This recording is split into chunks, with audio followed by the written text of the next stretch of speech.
আমাদের ৬০ লক্ষ মানুষের বিরুদ্ধে মিথ্যা মামলা হয়েছে। আমাদের প্রায় ২০,০০০ নেতা কর্মীকে হত্যা করা হয়েছে। বিএনপির অবদান নিয়ে অনেকে অনেক কথা বিভিন্নভাবে বলার চেষ্টা করেছে, অথবা কিছু কিছু সংগঠন, কিছু কিছু মানুষ তারা এই আন্দোলনকে শুধু নিজেদের আন্দোলন করে দাবি করেছে। আমি তাদের অবগতির জন্য একটা কথা বলতে চাই যে আমরা গণতন্ত্রের জন্য সমগ্র সময়টাই লড়াই করেছি।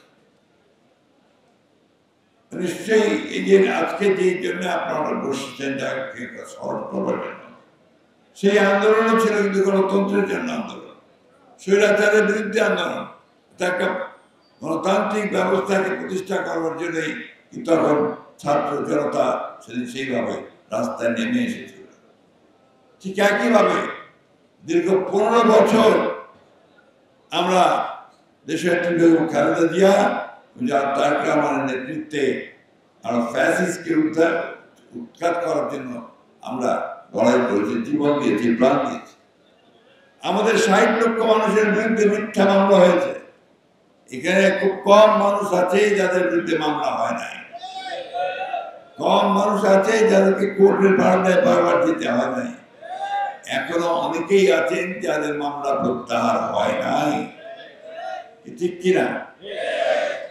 আমাদের প্রায় ২০,০০০ নেতা কর্মীকে হত্যা করা হয়েছে। ইলিয়াস আলী সহ আমাদের ১৭০০ নেতা কর্মীকে গুম করে দেওয়া হয়েছে। আজকে তাদের নাম উচ্চারিত হয় দুর্ভাগ্যজনকভাবে খুব কম, অথচ তারাই সেদিন সবচেয়ে বেশি ভিকটিম হয়েছে। আজকে পত্র পত্রিকা দেখি অনেক ছবি ছাপা হয়, ইলিয়াস আলীর ছবি খুব কম ছাপা হয়। এটা দুর্ভাগ্যের।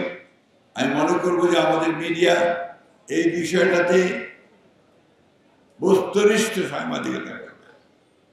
বন্ধুগণ, এই কথাগুলি বলছি এই জন্যে যে এত ত্যাগ শিকার পরে এত রক্তপাত, এইবারই বোধহয় প্রথম শিশু, প্রায় ৭৯টা শিশুকে হত্যা করা হয়েছে, মহিলাকে হত্যা করা হয়েছে।